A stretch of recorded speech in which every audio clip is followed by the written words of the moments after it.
Selamat pagi untuk teman-teman dari wilayah Indonesia bagian Barat, selamat pagi menjelang siang bagi teman-teman dari wilayah Indonesia bagian Tengah, dan selamat siang bagi teman-teman dari wilayah Indonesia bagian Timur. Selamat datang di acara webinar The Power of Words, Copywriting untuk Pemasaran Media Sosial UMKM, bersama Kak Fitria Hairunisa, seorang full-time copywriter. Sebelum kita lanjut ke acara berikutnya, izinkan saya memperkenalkan diri. Nama saya Nicholas Karel, biasa dipanggil Karel. Saya akan menjadi moderator pada hari ini. Boleh tahu dong teman-teman yang udah bergabung sekarang dari kota mana aja nih? Boleh dijawab di kolom chat ya.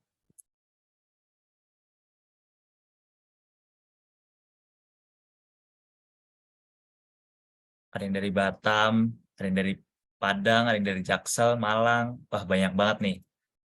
Oke, kelihatannya juga udah pada nggak sabar ya buat ngikutin acara pada hari ini. Seneng banget nih ngeliat antusias teman-teman untuk mengikuti acara pada hari ini. Oh iya teman-teman, udah ada yang udah ada yang punya UMKM belum? Kalau udah ada, boleh banget dong ditulis di kolom chat nama UMKM-nya dan bergerak di bidang apa.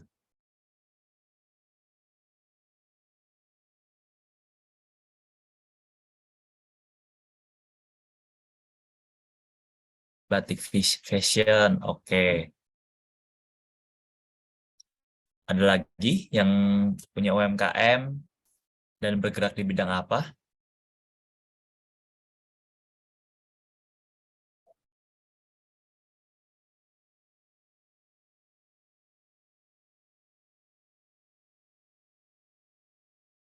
Baik teman-teman, sebelum aku lanjutin buat baca teman-teman punya UMKM, boleh banget buat nyalain kameranya dan jangan lupa untuk menggunakan virtual background-nya.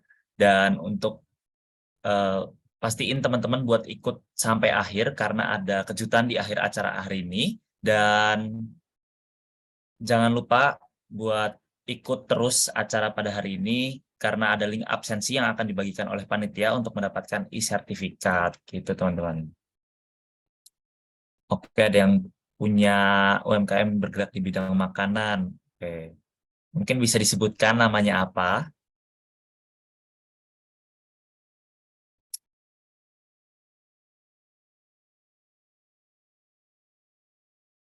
Oh ya teman-teman, aku mau ngingetin buat teman-teman buat nyalain kameranya dan jangan lupa untuk menggunakan virtual background-nya. Itu teman-teman.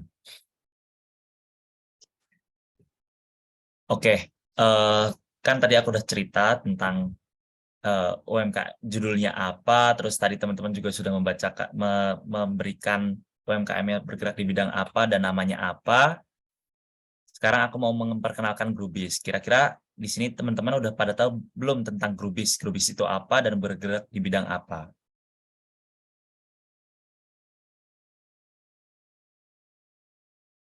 Oke, kayaknya teman-teman belum pada tahu nih Grubis itu apa dan bergerak di bidang apa. Jadi Grubis adalah organisasi non-profit yang didirikan pada awal Januari 2023 dengan visi menumbuhkan usaha mikro kecil dan menengah atau UMKM menjadi merek global yang dapat bersaing baik secara lokal maupun global. Gitu teman-teman. Oke, teman-teman kelihatannya udah pada nggak sabar nih. Kira-kira teman-teman ada yang tahu belum narasumber pada hari ini tuh siapa? Boleh dong dijawab di kolom chat. Ada yang udah tahu belum, teman-teman? Mungkin bisa ditulis di kolom chat. Wah, Kak Fitria kayak udah ada yang tahu nih. Oke, benar banget. Narasumber kita hari ini adalah Kak Fitria Hairunisa, seorang full-time copywriter in social media agency. Kak Fitria bisa menyalakan kamera dan mic-nya ya, Kak? Oke, halo semua. Terima kasih. Thank you for having me. Halo Kak Fitria, apa kabarnya, Kak? Alhamdulillah baik. Gimana Oh, kabarnya, Mas? baik, untungnya baik.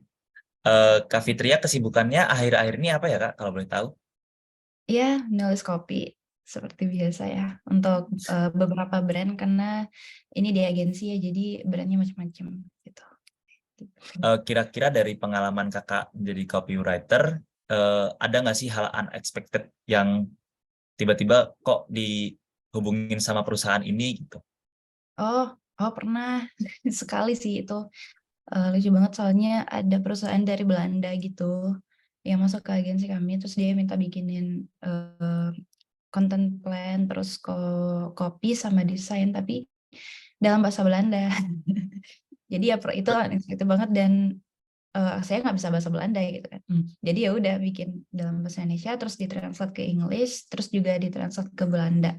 Dan untuk hasil akhir dari bahasa Belandanya ini sendiri nanti yang ngerevisi itu dari orangnya langsung, dari kliennya langsung gitu. Itu sih yang unexpected palingnya. Terus suka dukanya sebagai copywriter tuh apa sih Kak sebenarnya? Nah, suka duka apa ya?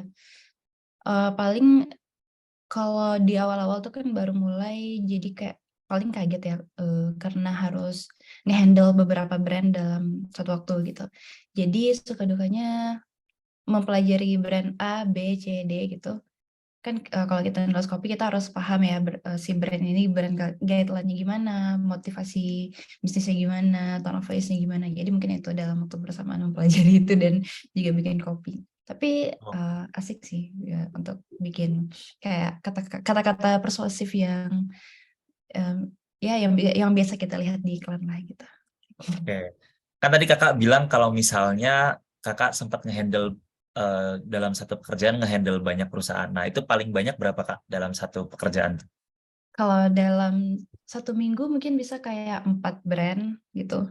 Jadi kayak dipecah gitu, karena kan semuanya mau ada deadline masing-masing gitu kan. Jadi Iya. misalnya satu hari bikin untuk brand ABC gitu, ada 3 gitu. Nah, tapi mungkin kuantitinya ya disesuaikan dengan kapasitas saya berapa bisa bikin di hari tersebut begitu. Nah, itu sih.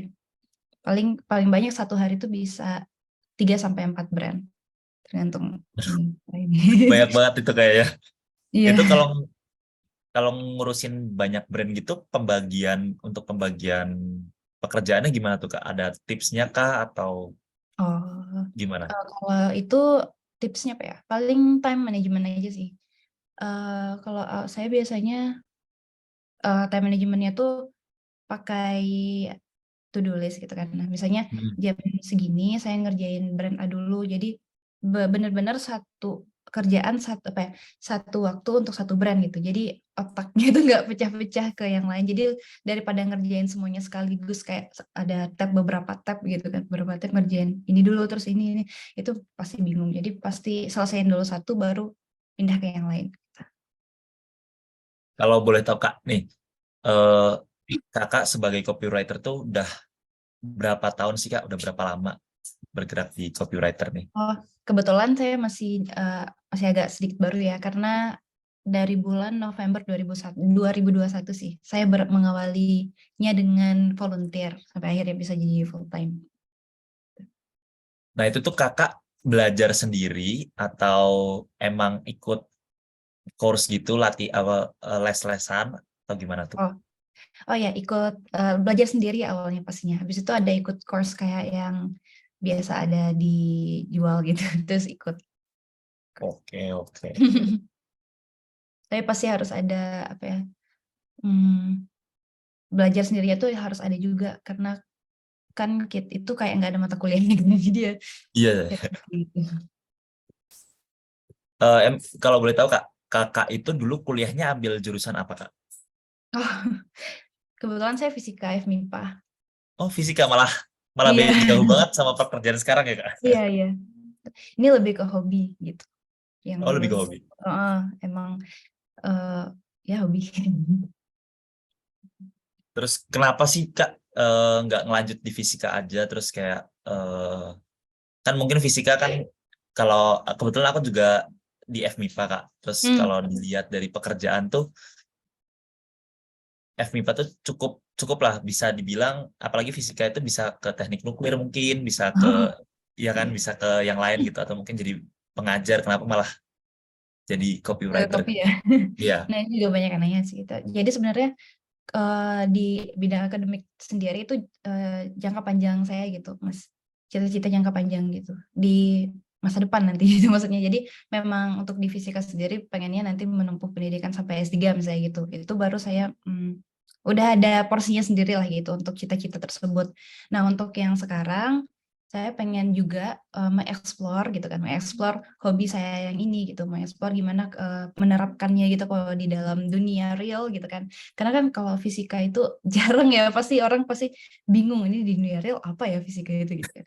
Nah, jadi saya mau explore yang lebih apa ya, yang lebih bisa dipraktikkan ya, contohnya ya si copywriting ini siapa tahu misinya nanti ke depannya siapa tahu si fisika dan si copywriting ini bisa digabungkan menjadi sesuatu yang bisa berdampak juga nanti di masa depan gitu sih.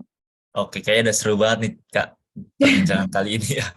Mungkin bisa abis ini kita lanjut ke pemaparan materi, tapi sebelum lanjut ke pemaparan materi, boleh dong teman-teman buat ketik satu di kolom chat, biar aku tahu teman-teman masih semangat atau udah nggak sabar buat dengerin pemaparan materi dari Kak Fitria.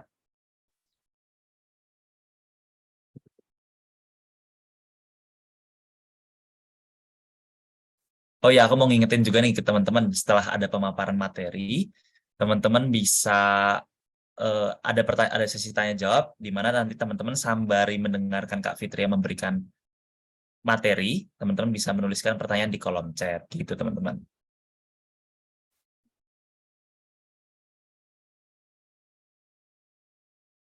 Oke, udah pada nggak sabar nih kayaknya buat dengerin Kak Fitria untuk memaparkan materinya. Karena aku lihat juga peserta udah nggak sabar, silahkan Kak Fitria untuk memaparkan materi. Waktu dan layar saya persilahkan.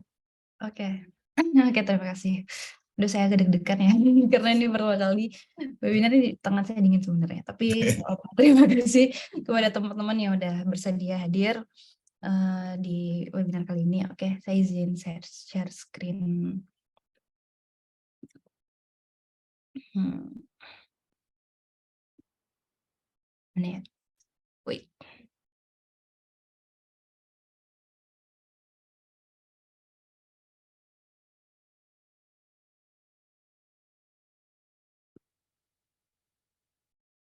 Bentar ya, maaf. Sabarin.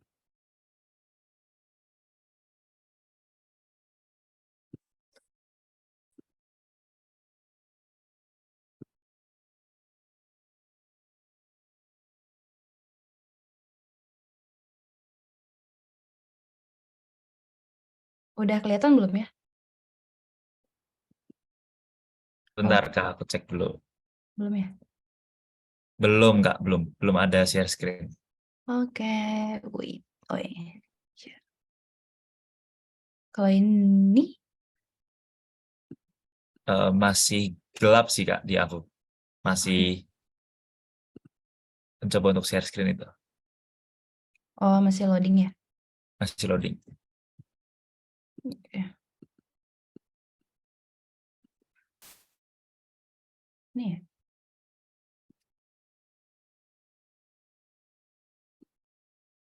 Hmm. Sebentar. Ini masih belum kelihatan ya? Udah Udah. Kak, udah. Sebentar. Sebentar, mana dia? Hmm.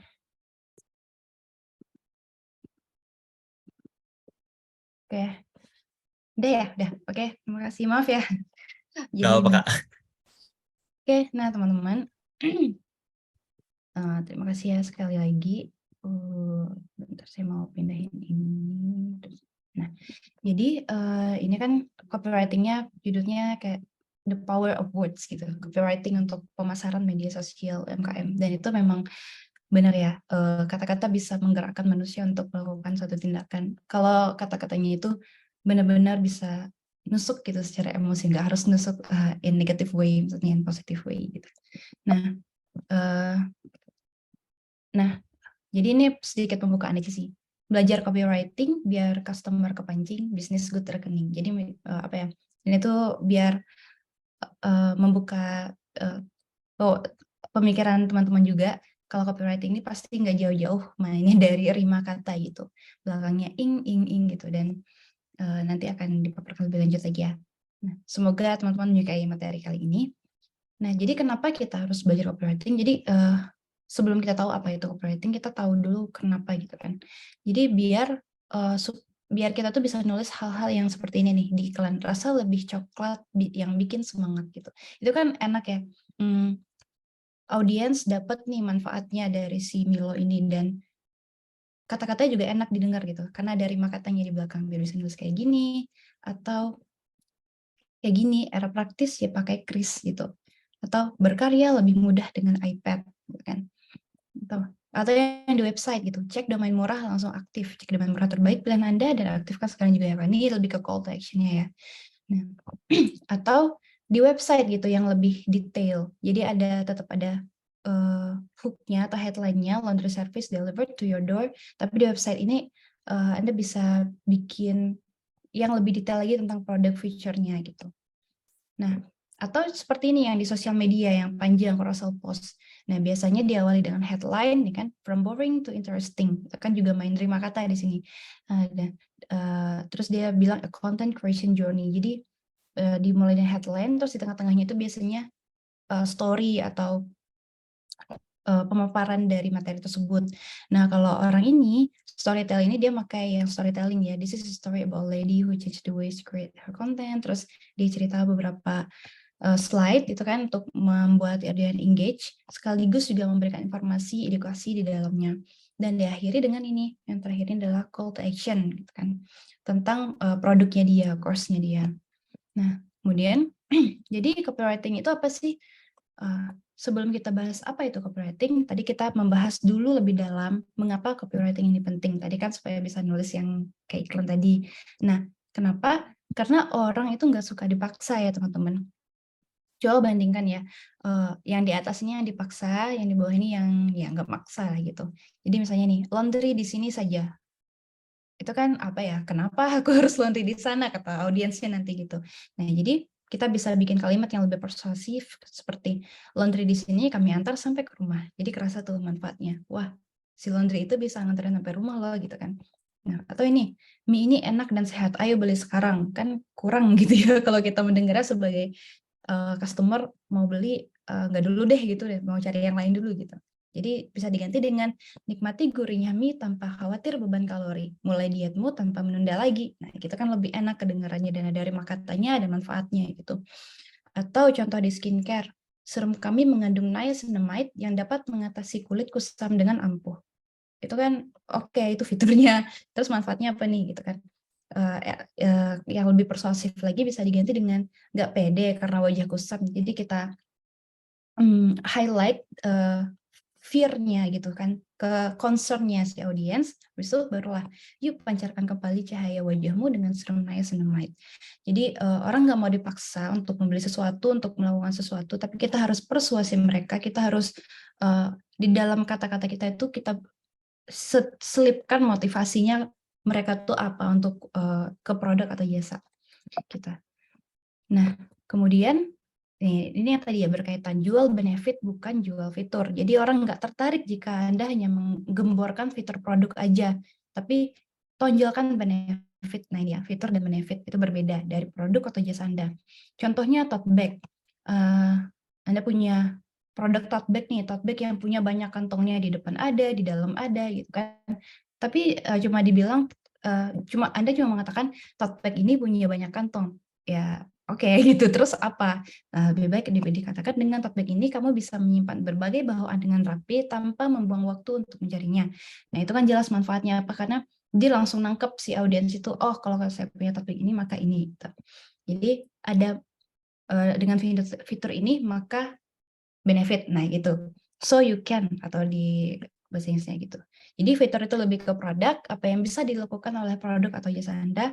Kalau benefit itu lebih ke pelanggan, apa yang dilakukan produk jasa untuk pelanggan gitu. Apa yang mereka merasakan manfaatnya. Nah kemudian, nih juga contoh lainnya ya. Contohnya MacBook ini kan, itu copywriting-nya bekerja lebih cerdas, serba lebih cepat, semua lebih baik. Nah itu kan udah jelas ya, itu semua manfaat, benefit, bukan atau privacy, that's iPhone. Nah, itu kan udah benefit, bukan dia menjabarkan oh Mac punya microchip, punya chip ini, punya touch pad ini, punya ini, enggak ini tuh. Karena itu hal lain lagi yang akan dipikirkan oleh audiens. Jadi orang tuh peduli pada dampak secara emosional atau benefit pertama kali. Setelah itu barulah dia akan mencari tahu alasannya secara logically yang bisa dilihat dari fitur. Jadi tugas kita adalah catch attention dulu. Nah, itu secara emotional bukan logical. Jadi kalau kita melihat sesuatu iklan gitu misalnya, kalau dia bilang fitur kita nggak ngerti gitu. Dalam sepersekian detik orang nggak ngerti gitu. Tapi kalau kita menangkap secara emosional itu orang ngerti. Oh, saya dapat manfaat ini. Oke, produk ini bisa memberikan saya manfaat ini. Nah, setelah itu nanti mereka akan cari tahu, tapi bagaimana ya? Nah, itulah fitur yang akan menjustifikasinya gitu. Nah, copywriting itu juga jembatan antara Anda dan calon pelanggan, terutama kalau masih di tahap awal marketing. Biasanya kan pengen ngenalin produk dulu kan, ngenalin produk, oh brand kami ini adalah ini, bisa gitu kan. Tuh, untuk mengenalkan produk tersebut Anda bisa menggunakan copywriting. Nah, biar orang tertarik untuk tahu, kenal, hingga beli produk Anda. Jadi nggak sekedar memberikan deskripsi produk gitu, tapi ada cara persuasifnya melalui copywriting, sehingga orang tertarik untuk tahu gitu. Nah, kemudian kenapa copywriting? Agar Anda juga bisa stand out di antara kompetitor. Jadi Anda masuk ke market nih, pasti bersaing dengan orang lama gitu ya, atau brand-brand besar yang udah well known gitu. Nah, gimana caranya stand out? Salah satunya dengan copywriting. Bayangin aja kita pergi ke pasar bazar gitu kan, ada banyak banget stand produk di sana, stand brand di sana. Nah, tapi apa sih yang bikin, misalnya saya gitu kan, saya ke sana, yang bikin saya mau ke brand A gitu misalnya, itu salah satunya iklan, banner saya gitu kan, banner yang memuat visual menarik, copywriting menarik, yang menonjolkan manfaat menarik ya. Terus di sana ada katanya misalnya ada iklan yang menarik gitu kan, pasti si pembeli akan berjalan ke sana gitu. Walaupun misalnya ada brand lain yang lebih besar di stand tersebut, dia pasti mau tahu nih, oh ini manfaatnya, benefitnya begini loh. Jadi saya pengen tahu lebih jauh deh. Nah, gitu. Nah, jadi apa itu copywriting? Mungkin boleh nih teman-teman fitur raise hand untuk menjawab berdasarkan pembahasan kita sebelumnya. Jadi ini saya pengen lihat, mungkin teman-teman mau jawab satu orang aja, nggak apa-apa. Ada nggak ya? Mungkin bisa ditunggu dulu, Kak. Oh, Sebentar, mungkin lagi oke, oke. memikirkan jawabannya. Iya, boleh. Jadi boleh ya, mungkin teman-teman berdasarkan pembahasan tadi, kira-kira apa itu copywriting?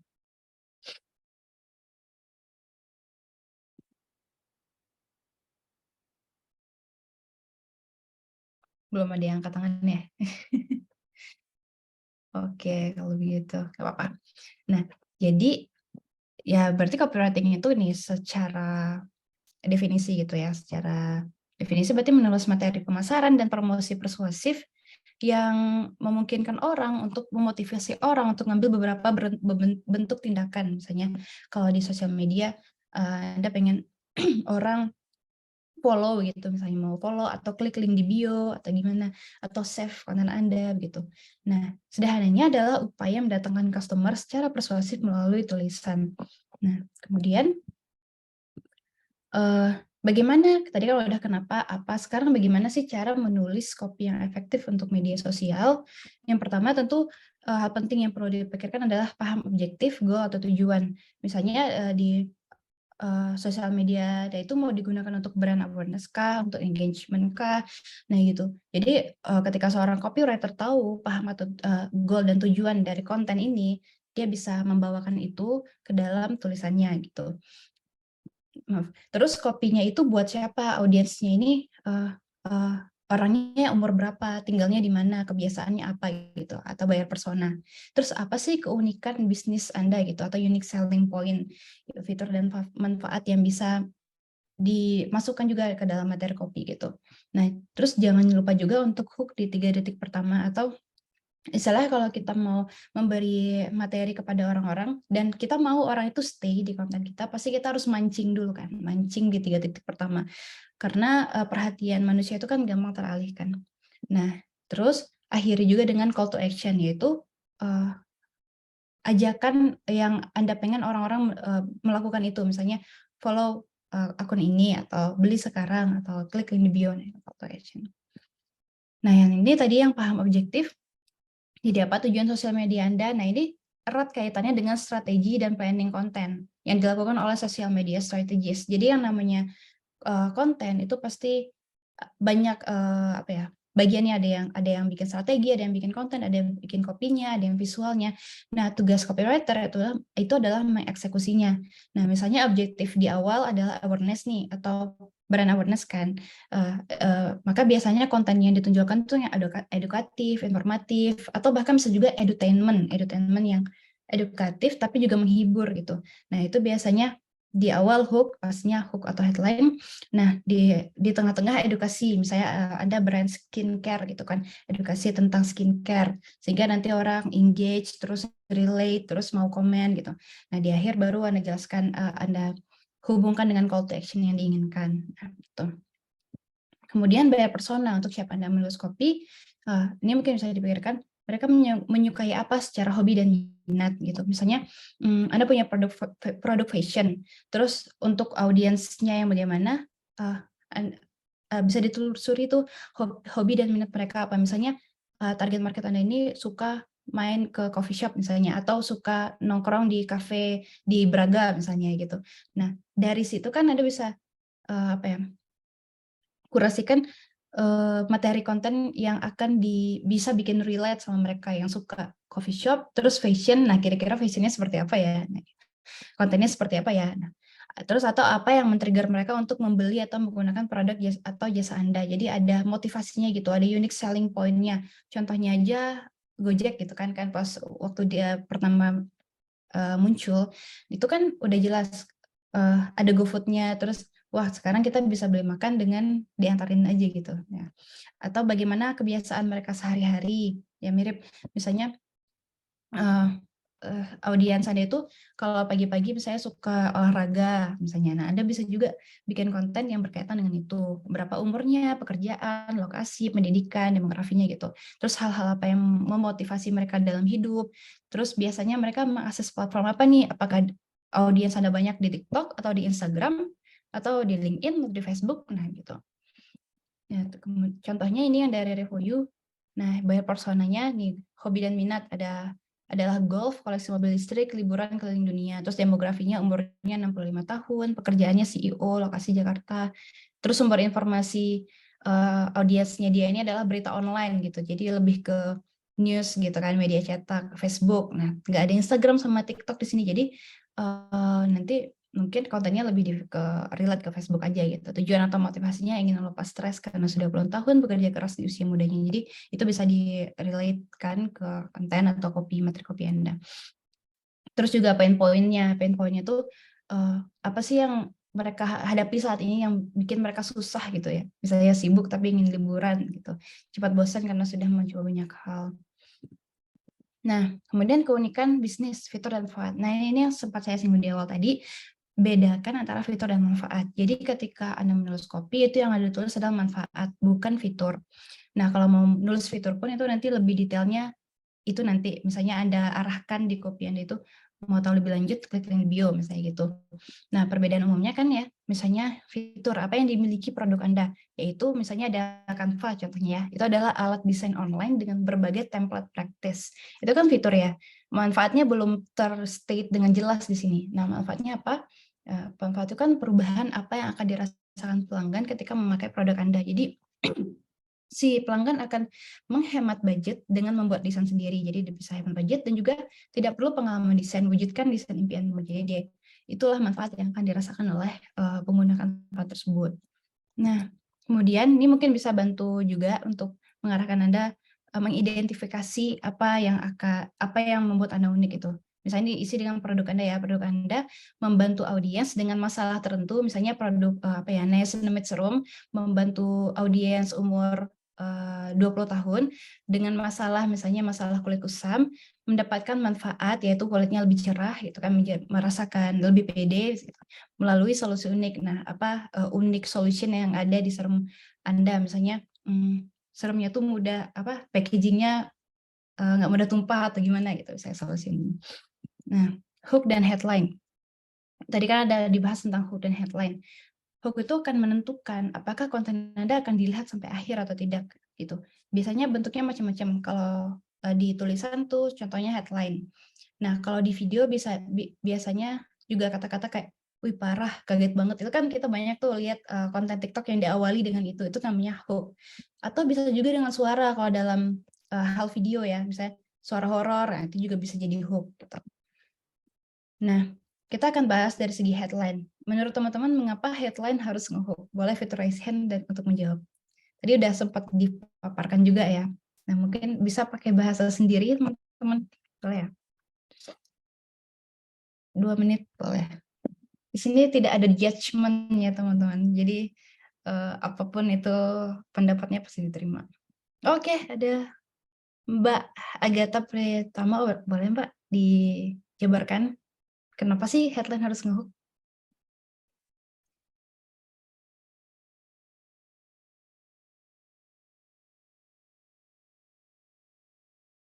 Silakan Mbak. Kira-kira kenapa Mbak Agatha? Sebelum kita masuk nih yang selanjutnya. Halo, Ya, halo. kedengaran ya Kak? Ya, kedengaran. Menurut saya, kenapa headline itu harus di-hook? Karena kan tadi kan tujuan dari nge-hook itu kan agar menarik perhatian dari audiens. Jadi menurut saya agar audiens itu langsung istilahnya kayak perhatiannya langsung tertuju ke produk yang kita tawarkan. Jadi mereka bisa tahu kita itu menawarkan apa. Jadi mereka bisa lebih paham lagi. Jadi mereka kayak tertarik gitulah ke produk kita. Jadi mereka bisa lebih mengobservasi apa yang kita mau sampaikan ke mereka gitu. Oke, Jadi intinya biar perhatiannya lebih tertuju ke kitanya gitu kan. Oh iya. Oke, makasih Mbak Gata, bagus banget jawabannya ya. Ya, kurang lebih seperti itu, benar. Tadi ada Mas yang angkat tangan tapi udah turunin tangan ya. Oke, nggak apa-apa. Oke, makasih ya Mbak Gata. Itu benar banget karena supaya audiens itu tertuju ke konten kita atau ke produk kita dengan hook tersebut. Jadi dengan hook tersebut mereka masuk ke dalam tanda kutip perangkap kita untuk menikmati, untuk engage dengan konten kita dengan apapun yang akan kita sampaikan. Kan. Nah, kemudian, ini dia yang namanya manusia pasti butuh sesuatu agar bisa teralihkan. Nah, mana nih yang bikin teralihkan? Yang pertama, tingkatkan penjualanmu dengan cara ini. Atau yang kedua, tingkatkan penjualanmu hingga 100% dengan 3 cara ini. Nah, pastinya yang nomor 2, karena orang tuh dengan adanya angka itu akan lebih termotivasi untuk mencari tahu, oh ini kayaknya kredibel deh, nah gitu. Kemudian, beberapa rumus headline yang hook, bisa teman-teman ikutin ya, sebenarnya ada banyak, tapi ini saya sampaikan sekitar 5 aja, karena mengingat waktu ya. Jadi nanti bisa teman-teman explore lagi lebih jauh gitu ya, di luar. Nah, menghindari pain itu kan kesulitan, rasa sulit yang sakit yang dihadapi gitu. Tonjolkan pain point itu pain point audiens Anda itu. Karena manusia secara naluri itu mudah bereaksi sama fear atau pain. Contohnya yang horor-horor gitu kan. Nah, itu pasti cepat reaksinya. Atau yang serem itu cepat reaksinya. Nah, misalnya nih, sudah lakukan diet tapi berat nggak turun-turun, itu kan pain ya. Udah course sana-sini tapi tetap nggak bisa excel, anak tantrum, ini penyebabnya. Nah, habis itu baru lanjut ke kontennya gitu. Nah, kemudian atau cara gain tanpa pain itu maksudnya cara orang meraih sesuatu untuk tanpa harus menghadapi pain. Nah, contohnya apa sih masalah audiens Anda dan apa goal sebenarnya yang ingin mereka capai? Nih, misalnya saya bercontoh cara beli rumah tanpa harus jual ginjal gitu, saya kan. Beli rumah itu kan gainnya mereka. Tanpa harus jual ginjal itu kan pain. Atau bayangkan kamu bisa makan banyak itu gain tanpa takut obesitas. Atau dapatkan tiket konser tanpa harus mengorbankan kulkas. Nah, itu kan hook aja headline gitu ya. Jadi nanti isinya pastikan relevan dan bermanfaat, relevan dengan headline gitu. Nah, jadi walaupun namanya hook headline, kita nggak bisa clickbait yang palsu gitu. Itu kan menunjukkan ketidakkredibilan. Kalau misalnya ada clickbait yang nggak relevan gitu, misalnya headline-nya clickbait, tapi nggak ada relevansinya dengan isinya, itu bisa nggak sedikit orang yang ilfeel dengan konten seperti itu. Atau cara rumus lainnya adalah mencapai goal, menjanjikan solusi untuk impian audiens. Karena orang-orang tuh kan pasti suka punya impian gitu yang pengen dia capai. Jadi itu kita manfaatkan emosi tersebut gitu. Misalnya mau dapat 100 juta pertama dari affiliate, ini caranya. Atau ingin kulit cerah dalam 2 minggu, bisa, baru lanjut kontennya. Atau tingkatkan penjualan hingga 10 kali lipat dengan rumus ini. Nah, habis itu baru kepaparkan kontennya. Kemudian bisa juga social proof. Nah, social proof ini menyajikan fakta gitu. Kalau produk Anda itu bekerja pada beberapa orang. Misalnya, karena gini, kalau kita beli sesuatu, contoh aja Tokped. Kalau saya pribadi tuh, misalnya saya belanja di Tokped mau beli apa ya, misalnya mau beli gelas gitu kan, gelas. Oke, di deskripsinya dia jabarin nih fiturnya gini gini gini gini gini. Tapi itu nggak bikin saya yakin untuk langsung beli gitu. Pasti nanti lihat si bintangnya kan. Nah, apa yang dikatakan orang-orang tentang si produk tersebut. Misalnya testimoninya bagus, itu akan membuat saya lebih yakin untuk membeli. Nah, begitu. Jadi itulah social proof. Jadi contohnya rumus money magnet yang dibuktikan puluhan orang. Jadi kan udah dibuktikan puluhan orang, udah ada proofnya gitu. Atau cara insert nama tokoh, ya siapa aja yang dikenal gitu. Cara Pak A misalnya menjadi miliarder berawal dari gubuk kecil. Ini metode yang terbukti membuat si B turun 10 kg dalam 2 minggu. Jadi ada social proof ya di situ. Biasanya orang yang dicantumkan di sini itu yang dikenal. Atau tonjolkan ancaman atau kesalahan gitu, ancaman dan kesalahan. Berisi kesalahan atau ancaman yang mungkin tidak disadari oleh target market Anda.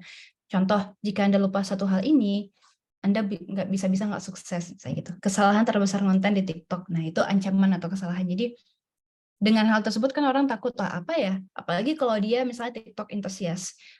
Pasti dia langsung swipe tuh untuk lihat isinya apa nih tentang kesalahan tersebut gitu kan, karena mungkin jarang orang yang bahas kesalahan, kebanyakan mungkin yang bahas tips dan trik gitu. Kemudian diakhiri dengan call to action. Seperti yang saya singgung di awal tadi, tujuannya itu untuk membuat audiens melakukan action atau tindakan yang Anda inginkan nih, contohnya beli sekarang itu, misalnya kayak di website ya, biasanya ada tombol-tombol, atau save konten ini di akhir, klik link di bio, daftar sekarang, pelajari lebih lanjut, tag teman kamu yang relatein dengan konten kamu. Jangan lupa share ke si dia, pokoknya call to action. Atau coba tulis di komen, menurut kamu gimana? Nah, itu kan memancing interaksi. Nah, atau kalau kamu teman-teman itu objektifnya pengen naikin followers, mungkin bisa pakai yang terakhir nih, follow biar nggak ketinggalan info ini ya, gitu. Nah, jadi kemudian apa aja nih teknik copywriting yang efektif untuk meningkatkan engagement di media sosial UMKM?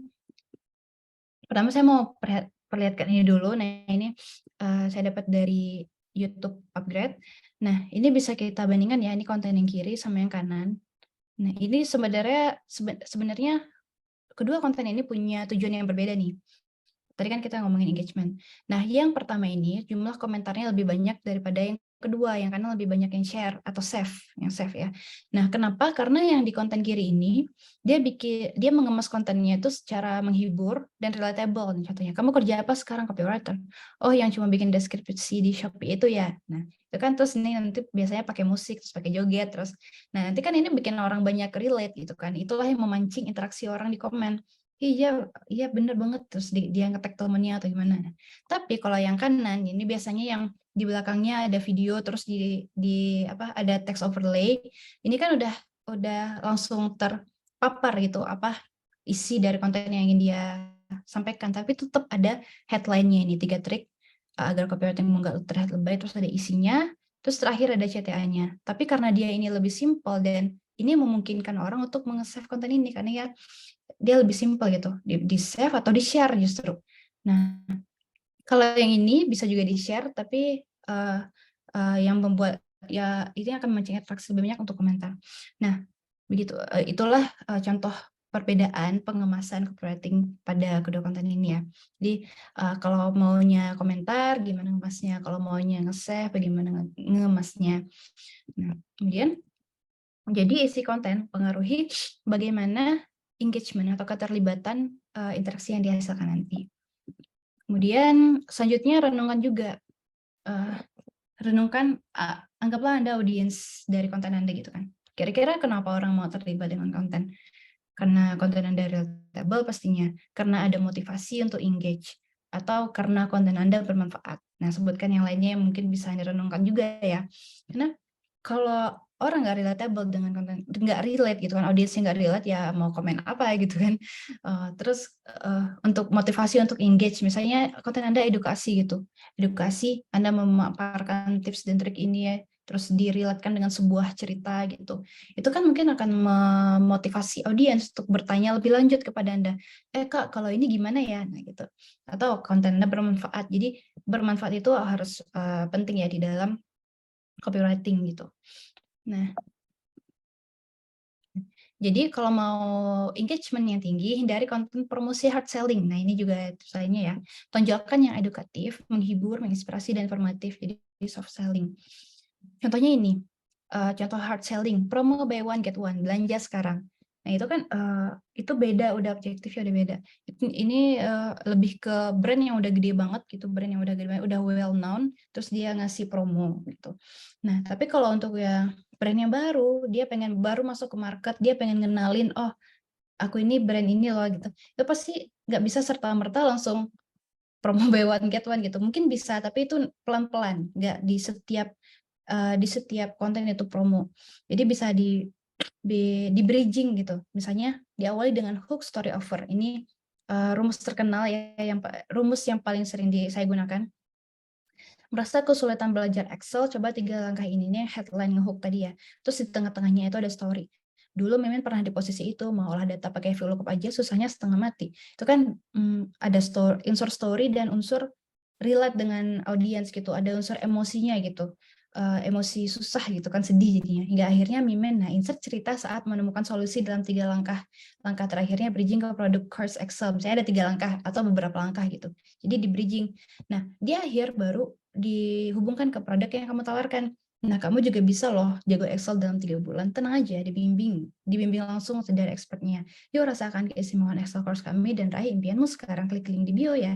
Nah, jadi nggak serta-merta kita menawarkan produk atau layanan kita langsung gitu, to the point. Jadi yang namanya orang PDKT gitu kan, yang namanya orang PDKT pasti diawali dengan cerita, dengan hook gitu, sebelum akhirnya menawarkan. Kemudian, jadi soft selling berarti Anda menyelipkan jualan Anda di akhir copywriting atau dinamakan dengan bridging.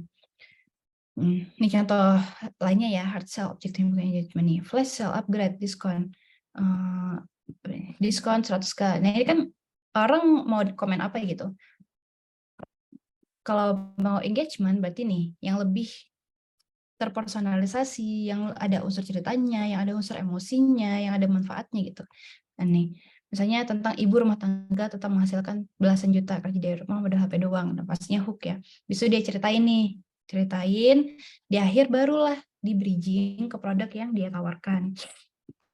Gitu, teman-teman. Jadi kesimpulannya, agar konten kamu mencari engagement, pastikan headline hook, isi bermanfaat dan enak dibaca, visual menarik. Nah, ini tambahan ya.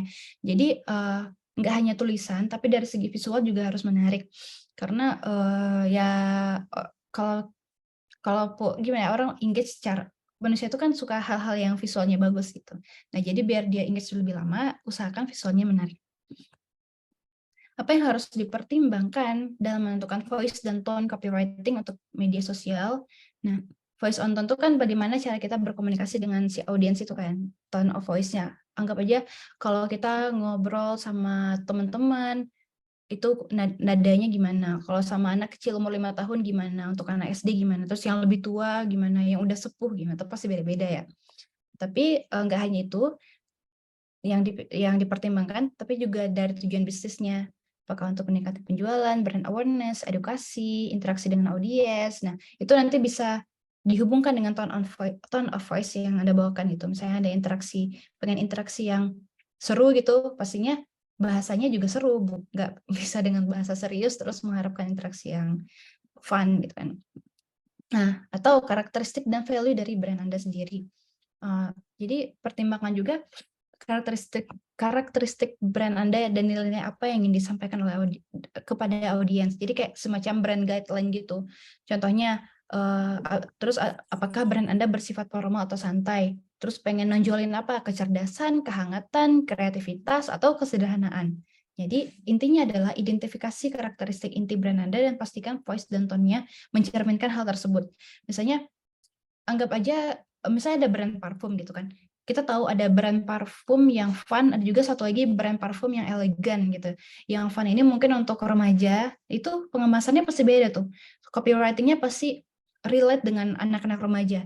Tapi kalau parfum yang lebih elegan, itu pasti mungkin pengemasannya lebih formal, gimana lah bahasa-bahasa elegan yang akan ditangkap oleh audiens yang memang target market mereka gitu. Nah, kemudian penting juga kan ya, udah saya singgung sebelumnya, jadi penting juga memahami audiens Anda itu, cari tahu mereka tuh orangnya elegan, mereka tuh orangnya fun, casual, atau serius gitu kan, harus serius, misalnya bisnis gitu. Orang-orang bisnis mungkin dia lebih suka serius gitu. Nah, itu memahami audiens, apakah mereka suka bahasa santai atau formal gitu.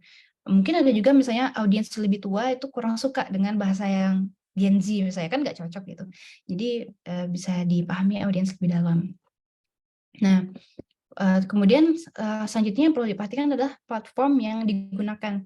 Karena setiap media sosial itu kan punya nuansa dan gaya komunikasi yang berbeda. Jadi nuansa atau vibe-nya itu beda pasti. Misalnya kalau kita di Twitter, di Facebook, Instagram, LinkedIn tuh vibe-nya semua beda. Jadi Twitter tuh pasti lebih ringkas dan santai, casual gitu. Kalau LinkedIn tuh lebih serius, formal. Jadi anggaplah satu orang punya beberapa media sosial itu justru apa ya? Personality-nya beda tuh. Misalnya di personality-nya di Facebook gimana, personality-nya di Instagram tuh beda, personality-nya di Twitter juga beda, di TikTok juga pasti jadi beda. Satu orang aja bisa punya beberapa personality di berbagai platform. Apalagi jadi usahakan tahu di mana audiens Anda berada, apakah banyak di TikTok atau banyak di Instagram gitu, dan sesuaikan tone of voice-nya dengan hal tersebut. Nah, kemudian jangan lupa juga konteks dan situasi, karena jadi kita tuh nggak statis harus gitu-gitu aja. Pertimbangkan juga konteks dan situasi. Misalnya, oke lah, brand Anda adalah menggunakan bahasa yang formal gitu, tapi tiba-tiba ada acara ulang tahun atau ulang tahunnya siapa, brand Anda misalnya gitu. Mungkin agak kurang kalau misalnya merayakannya dengan bahasa formal gitu kan.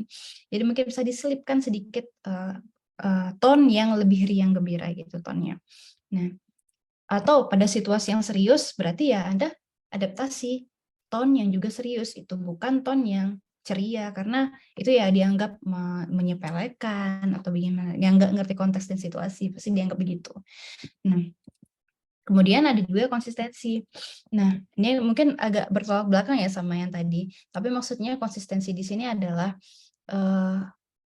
kesannya itu konsisten, kesan yang Anda bangun dari tone of voice-nya itu konsisten yang diterima oleh audiens. Jadi misalnya suatu hari Anda membuat kopi parfum elegan gitu, oke bahasanya elegan, tapi tiba-tiba nggak ada situasi dan kondisi yang mendukung nih, tiba-tiba Anda jadi orang fun kan, jadi wah ini personality brand-nya apa ya gitu. Jadi orang bingung. Jadi kita buat konsistensi biar kesannya tuh kuat. Misalnya brand Apple tadi kan, itu kan udah kesannya kuat, elegan, desain elegan, punya fitur ini itu tuh. Nah, jadi punya kesan kuat yang konsisten. Jadi ingat bahwa voice dan tone copywriting tidak bersifat statis.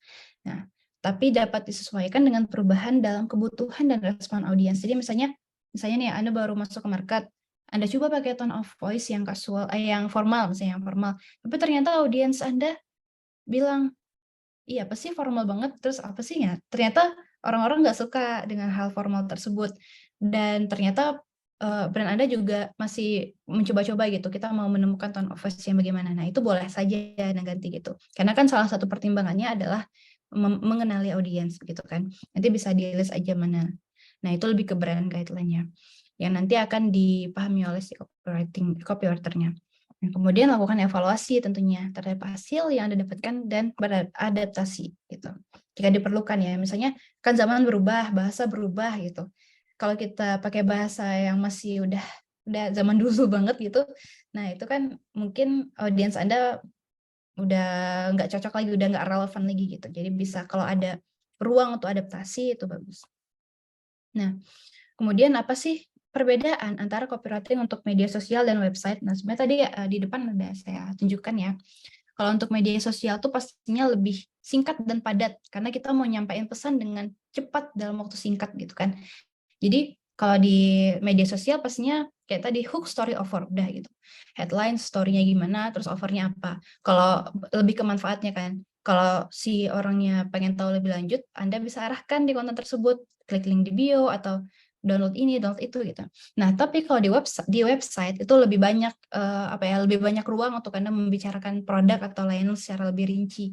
Contohnya ini kan nih. Laundry service delivered to your door. Ini kan copywriting-nya ya, headline-nya gitu yang memancing orang untuk masuk ke dalam perangkap kita. Nah, di dalam sini Anda bisa jelaskan lebih rinci lagi fiturnya apa, manfaat yang diberikan oleh fitur tersebut apa. Jadi karena fitur ini maka kamu akan manfaatnya apa gitu. Dia lebih dalam, lebih rinci gitu.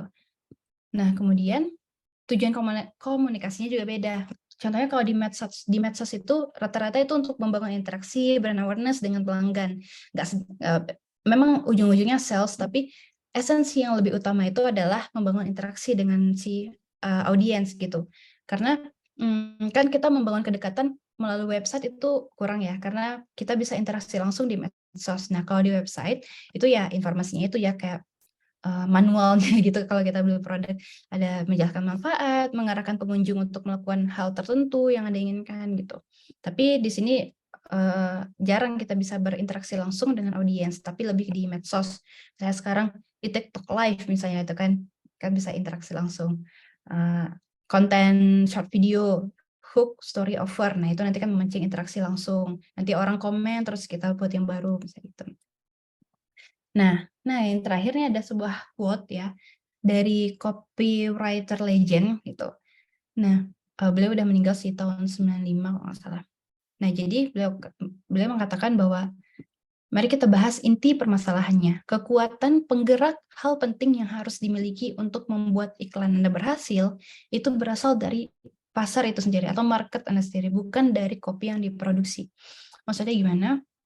Jadi sebagus apapun Anda membuat kopi, sebagus apapun iklan yang Anda buat nih, kata-kata persuasif sebagus apapun itu tidak akan menentukan pelanggan, keberhasilan bisnis Anda. Itu hanya sebagian kecil dari upaya kan untuk meningkatkan bisnis Anda. Karena misalnya nih, bayangkan copywriting udah persuasif sebagus mungkin. Nah, kemudian si audiensnya terperangkap nih, oke aku mau pakai deh si produk atau layanan brand ini, tapi ketika dia masuk, ternyata itu tidak sesuai dengan yang dikatakan misalnya, atau ternyata pelayanannya buruk, atau pokoknya nggak sesuai lah dengan yang dia bayangkan gitu. Nah, jadi intinya kopi itu bukan dari kopi, tapi dari market itu sendiri, dari nilai yang dia bawa, value, benefit yang ditawarkan kan.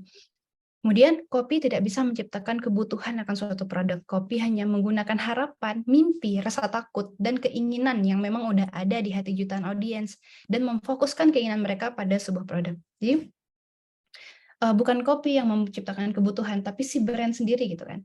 Atau si masyarakat sendiri yang pengen butuh brand ini gitu. Jadi kita si copywriter itu manfaatkan rasa yang emosi yang memang ada di dalam hati audiens itu dan mengarahkannya gitu kepada produk.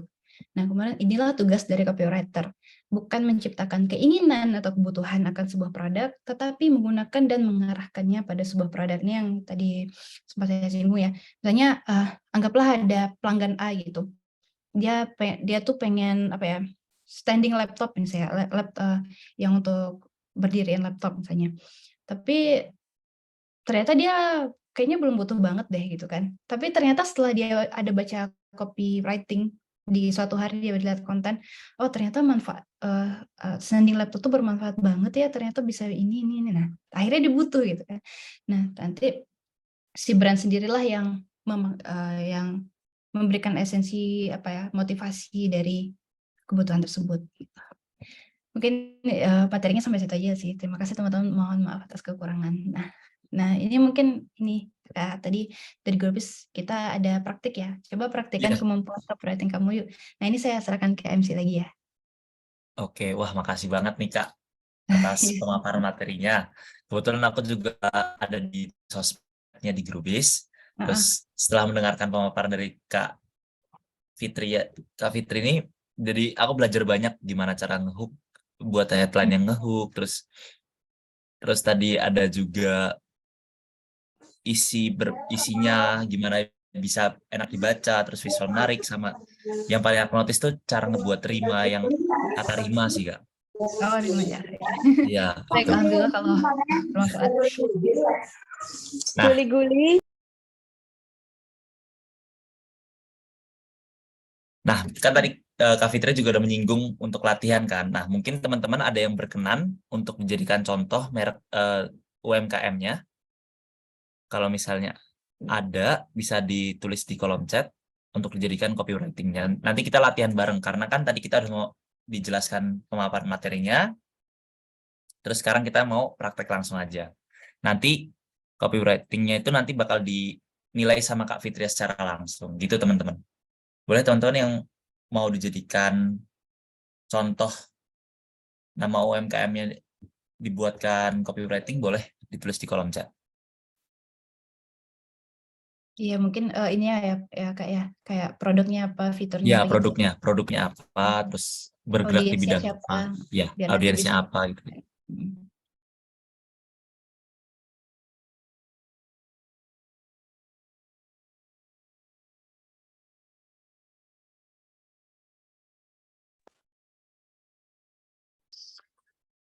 Teman-teman ada nggak ya? Oh, ada nih Kak. Raffi Craft, hand lettering and gift. Kado unik frame yang ditulis dengan seni hand lettering. Mungkin nanti audiensnya eh ini kali ya, orang-orang yang ulang tahun atau orang yang lagi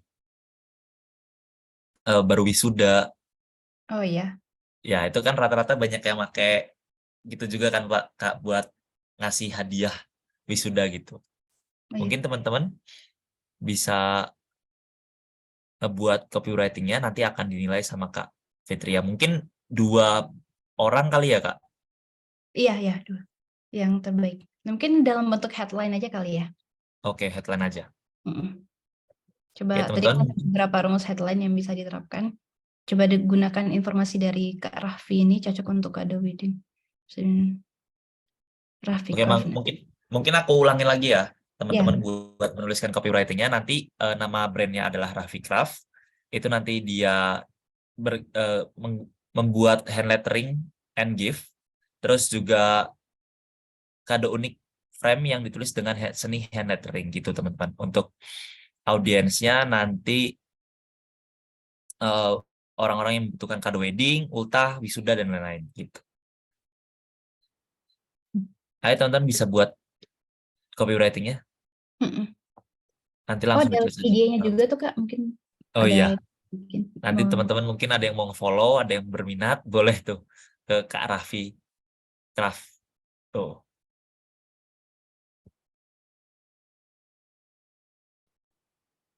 Kak Fitria mungkin bisa ke PPT lagi buat ngeliat rumusnya tadi. oh, boleh. Mungkin teman-teman butuh contohnya. Sama aku mau ngingetin buat teman-teman yang ingin bertanya, bisa langsung tulis aja di kolom chat. Nih, ada ancaman atau kesalahan, ini point out kesalahan. Ini social proof, point out bukti nyata. Ancaman atau kesalahan misalnya kesalahan memberi kado atau gimana, hint dikit ya, coba dicari. Nah, atau mencapai goal, point out impian audiens, dia pengen mencapai apa. Terus cara gain tanpa pain, sebutkan cara mengatasi pain audiens dengan gain sesuatu. Atau menghindari pain. Kalau ini tunjukkan pain point audience.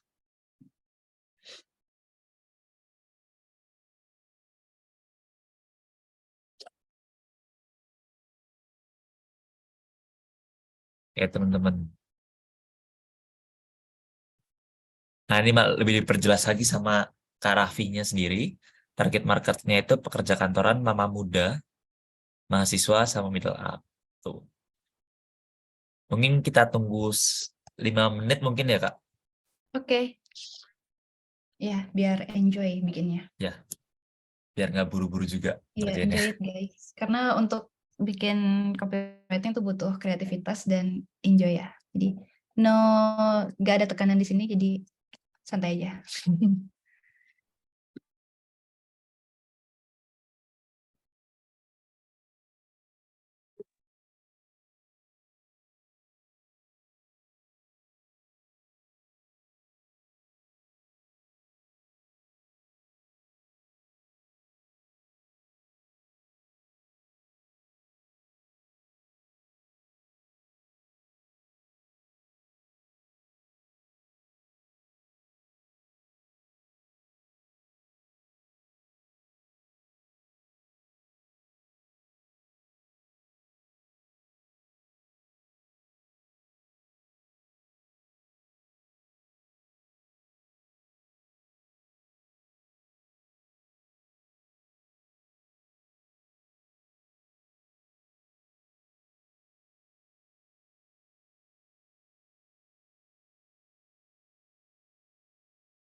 Kak, aku mau nanya dong, Kak.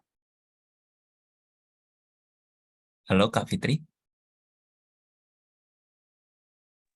Iya, Oke, aku mau nanya nih, Kak. Kan tadi tentang rima-rima. Nah, kira-kira rima yang baik itu sebenarnya atau kalimat efektif deh. Kalimat efektif itu harus terdiri dari berapa kata sih, Kak? Kalau yang kalau menurut Kakak proper itu seperti apa? oh yang untuk headline ya biasanya. Iya, Biasanya kalau aku sih maksimal 9 atau 10. 9. Gitu. Tapi kalau mau bikin apa ya, kayak jargon itu bisa 2 baris misalnya. Atau 1 baris kayak 4 kata, 5 kata. Gitu. Kalau buat jargon gitu, Kakak biasanya nyari inspirasi dari mana, Kak? Buat apa? Kata? Nyari Sorry. inspirasinya. Oh, inspirasi sih biasanya kadang kalau inspirasi itu di board Pinterest.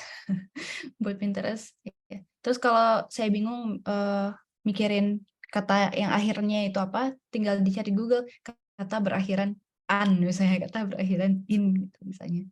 Nah, ini sebenarnya mirip-mirip ya kayak buat pantun ya nggak sih? Buat pantun kan Iya. juga.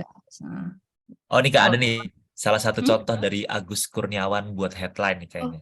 oh ada mana? Ya, dia nulisnya gini, bingung cari kado yang gitu-gitu aja, pakai ini aja. Ah iya, boleh. Bingung cari kado yang gitu-gitu aja, pakai ini aja. Nah, ini udah bagus banget Kak Agus, tapi mungkin ini ada pengulangan di aja di akhir. Ya, bingung cari kado yang gitu-gitu aja, pakai ini aja.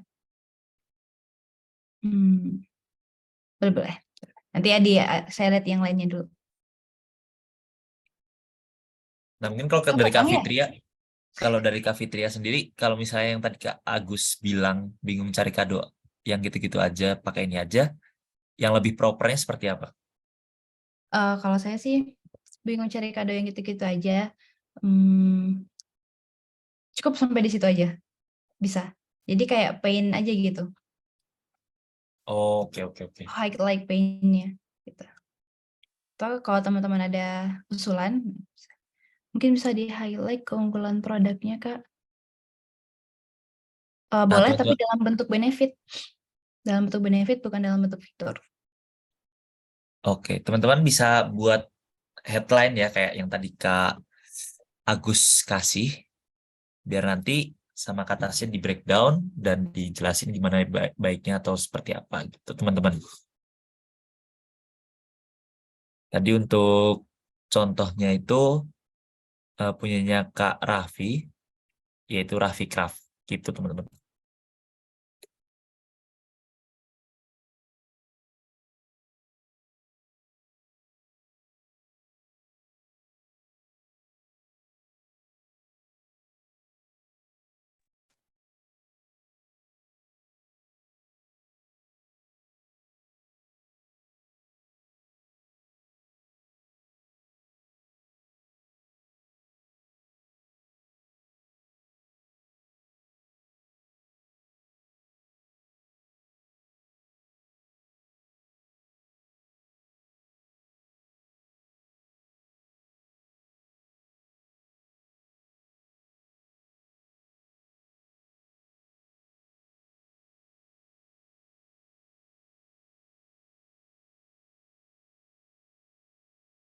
Nah nih Kak, mungkin ada pertanyaan nih Kak, sambil ku bacain pertanyaan-pertanyaan aja kali ya, yang Mm-mm. singkat-singkat.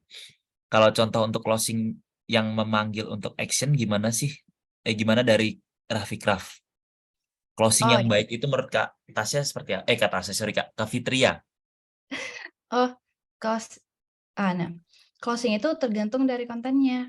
Misalnya, kalau closingnya itu, misalnya isi kontennya itu tentang apa ya? Raffi Kraf ini tadi, baca lagi.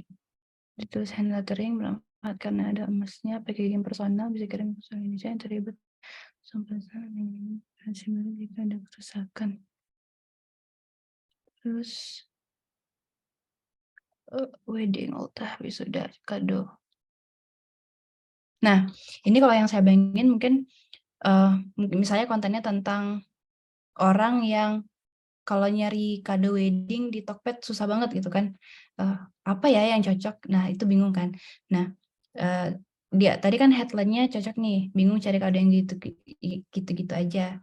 Coba ini misalnya gitu kan. Nah, nanti isinya itu ya tentang kado wedding, misalnya relate-nya, misalnya dia jabarkan tentang gimana orang menentukan kado wedding, apakah dari niatnya, apakah dari orang itu butuh sesuatu, apakah nanti gitu-gitu gitu.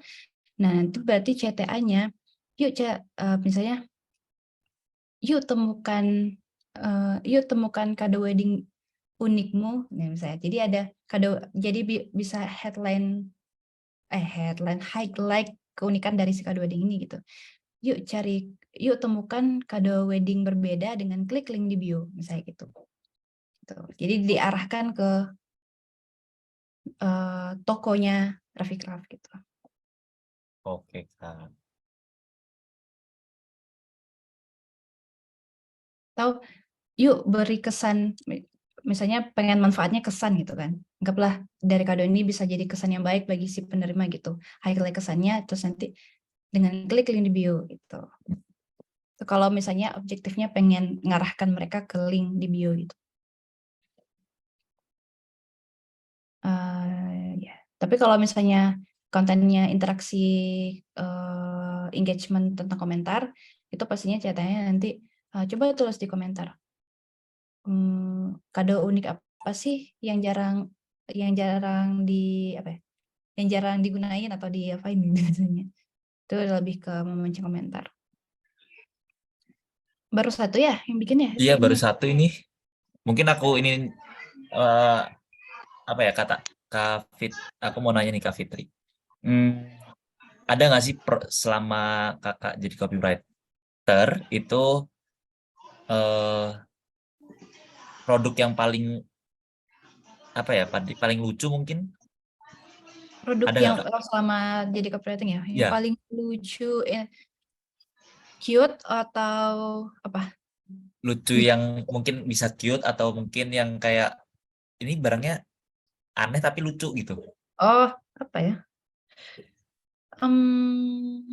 Belum sih, rata-rata kayak nggak, belum ada sih unik tapi Belum. lucu. Hmm. Oke, ini ada nih Kak, contoh lagi nih dari Oh iya. Kak Agus lagi nih.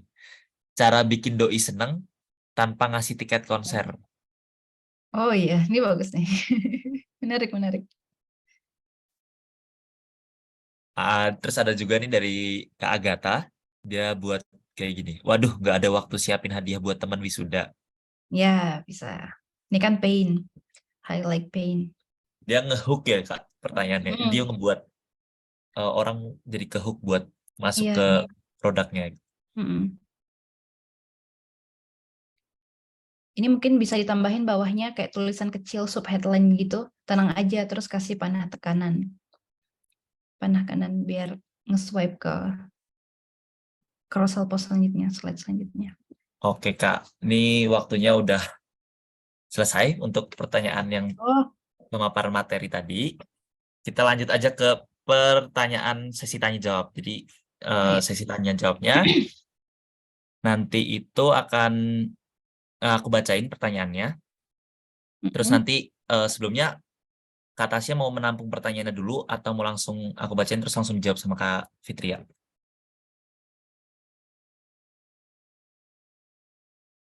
Halo Kak.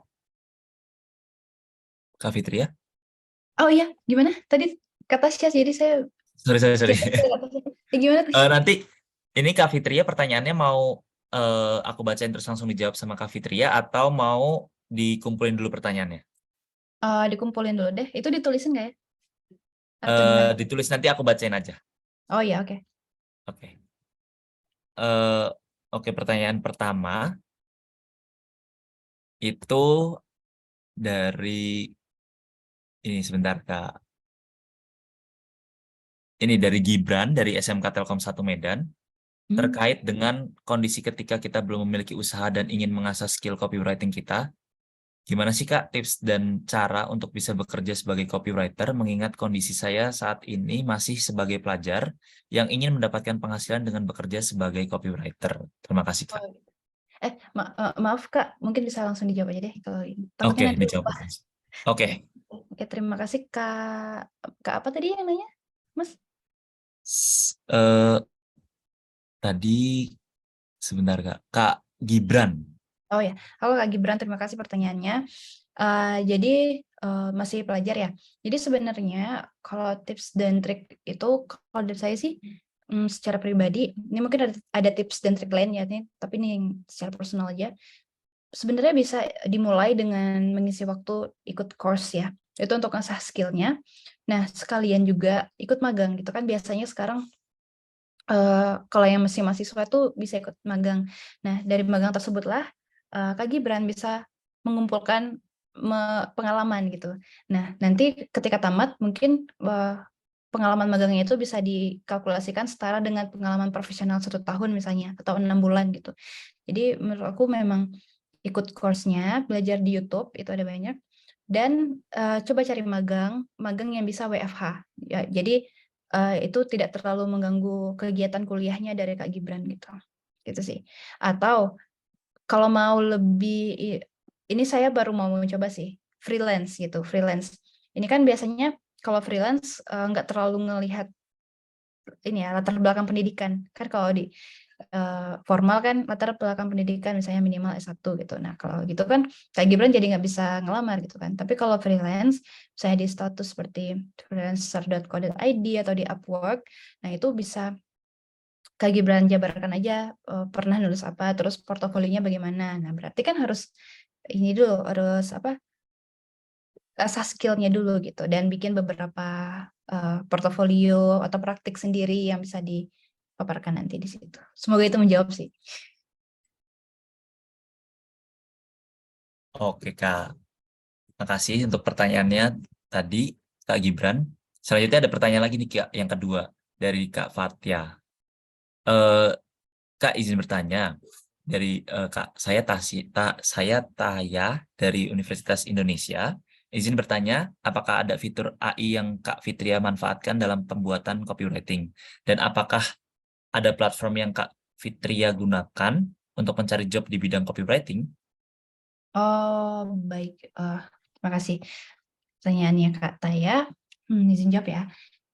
Jadi kalau fitur AI itu ada pastinya. Karena dengan berkembangnya zaman sekarang, berkembang juga tools yang ada gitu kan.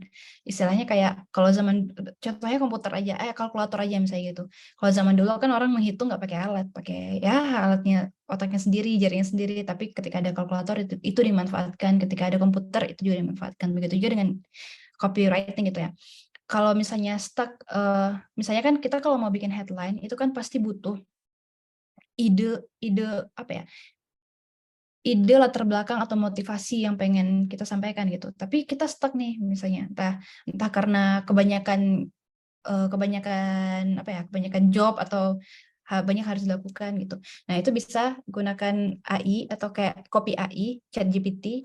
Nah, itu bisa tanyakan ke AI tersebut, kira-kira kalau ada brand ini gitu kan. Kira-kira kalau ada brand ini, fiturnya ini, manfaatnya apa ya yang akan didapatkan oleh audiens ya. Kira-kira headline seperti apa yang bisa saya bikin gitu misalnya.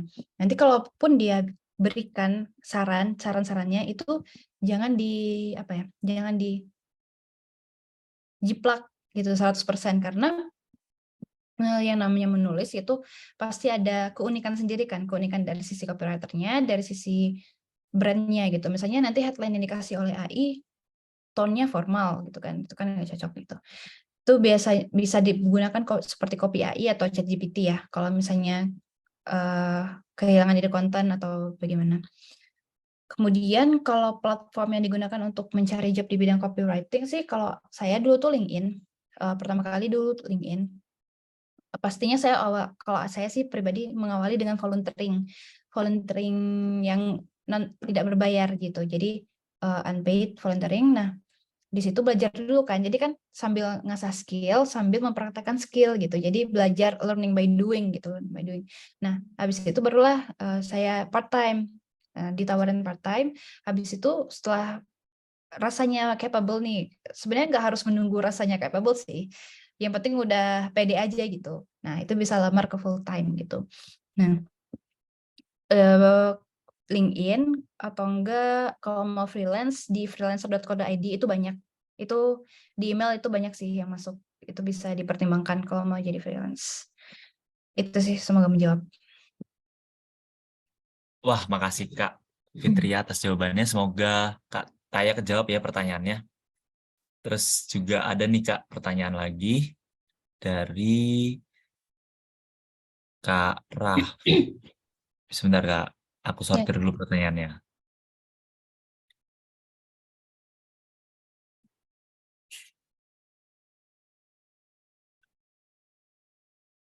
Nah ini Kak, ada pertanyaan dari Kak Angel. Kak, bagaimana cara mengukur efektivitas copywriting di media sosial? Apa saja indikator yang perlu diperhatikan? Efektivitas copywriting di media sosial ya. Oke, terima kasih Kak Angel. Itu sebenarnya ada hubungannya dengan social media analytics ya. Nah, itu kalau yang saya pernah tahu, kalau copywriting kan tuh ada hubungannya dengan interaksi kan, engagement. Nah, itu indikatornya, kalau misalnya di Instagram tuh bisa dilihat di akun bisnis, itu ada, kalau nggak salah namanya apa ya, interaction berapa persen gitu. Terus nanti ada komen, like. Nah, itu bisa jadi indikator apakah objektif dari si pembuat konten itu tercapai. Apakah komennya didapatkan itu mencapai target atau like-nya, save-nya gitu. Terus tadi apa lagi ya? Lupa, sorry. Indikator dan sorry. Indikator doang sih Kak, sama mengukur efektivitas copywriting di media sosial. Nah ya, biasanya pakai itu. Pakai social media analytics yang berhubungan dengan interaction atau engagement. Oke, makasih Kak Fitria. Semoga terjawab ya Kak Angel. Ini ada lagi Kak pertanyaan dari Paul. Dia dari Universitas Surabaya ingin bertanya terkait slide mencapai goal. Di situ disebutkan bahwa kita menjanjikan, tanda kutip menjanjikan, solusi untuk impian audiens. Itu kan berarti kita memberikan harapan ke audiens. Jika audiens telah mencoba produknya dan ternyata tidak sesuai harapannya yang telah kita janjikan, apakah itu bisa disebutkan sebagai tindakan penipuan? Baik, terima kasih. Nah, ini tricky ya, karena makanya yang dibikin headline mencapai goals itu dia nggak boleh terlalu apa istilahnya tuh terlalu klaimnya tuh keterlaluan gitu loh, klaimnya ketinggian. Jadi memang memberikan impian dan harapan sesuai dengan porsinya gitu. Nah, tapi misalnya nih case-nya kita udah memberikan impian atau harapan sesuai dengan porsinya, tapi ternyata si audiens tidak mendapatkan manfaat tersebut. Nah, sesuai dengan porsinya, tapi audiens yang lain dapat, berarti itu udah di luar kontrol kita, itu bukan penipuan. Karena kan yang kita berikan udah berdasarkan dengan data, udah berdasarkan dengan pastinya si brand udah ini ya, udah analisis produknya bagaimana, manfaatnya bagaimana gitu kan. Dan itu yang kita sampaikan lewat tulisan. Tapi kalau memang ada 1-2 orang gitu yang tidak merasakan manfaat tersebut, ya itu di luar kontrol kita. Kita tidak menipu gitu. Tapi ya memang itu bisa jadikan evaluasi untuk selanjutnya gitu, untuk brand sendiri. Semoga menjawab. Oke, ini akan menjadi pertanyaan terakhir ya Kak. Oke. Apakah ada pertanyaan lagi? Teman-teman bisa ditulis di kolom chat ya, kalau misalnya mau ada yang nanya. Ini ada satu sih Kak Raffi, aku kebaca. Yang berarti emang tergantung dari Oh iya. konten. Oh ya nih. Mungkin aku bacain dulu. Ya. Berarti emang tergantung dari konten yang kita produksi. Kalau kontennya foto produk, terus berarti kopinya gitu-gitu terus. Kadang aku kehabisan ide, Kak. CTA-nya klik link di bio terus. Nah, ini kalau kita bicara konten itu bukan dari segi copywriting-nya aja, tapi harus ada sosial media strategisnya di sini. Sehingga yang kita tampilkan di konten tuh bukan foto produk terus gitu. Misalnya mau brand awareness gitu kan, brand awareness pasti kita mau mengenalkan produk gitu. Nggak mungkin kita taruh foto aja. Seperti di Instagram ya memang platform foto, tapi kan kita juga bisa edukasi gitu. Nah, jadi dari strategi sosial medianya itulah nanti kita ikutin eksekusi secara copywriting gitu. Nah, misalnya si strategisnya ini bilang untuk konten ini kita mau engagement, katanya kita mau komentar. Nah, ya udah berarti nanti CTA-nya itu yang memancing komentar. Karena kan setahu saya kalau misalnya konten kita banyak komentar, itu kan juga akan dinaikkan gitu oleh algoritma si platform kan. Nah, itu dari sisi strategi. Atau kata strategis nih, kita mau hard selling foto produk katanya. Ya udah kita bikin copywriting yang hard selling gitu. Terus misalnya kata strategis kita mau bikin konten ini nanti di CTA tolong arahkan audiens ke toko kita. Nah, itu baru klik link di bio. Jadi variasi konten itu sangat erat hubungannya ya sama strategi konten. Jadi bukan hanya copywriting aja. Kalaupun di konten itu produk semua dan copywriting aja, berarti strategi kontennya gimana nih? Pertanyaannya gitu sih menurut saya. Terima kasih, semoga menjawab. Oke, terima kasih Kak Fitria. Semoga terjawab ya Kak Raffi. Gitu. Wah, tidak terasa ya teman-teman, kita udah selesai dengan sesi tanya jawab. Terima kasih banyak Kak Fitria karena sudah memberikan ilmu Mohon maaf atas kekurangan. Terima baru. kasih ya. Gak apa-apa Kak. Jadi bisa kita terapin di UMKM kita ataupun di kehidupan nyata kita.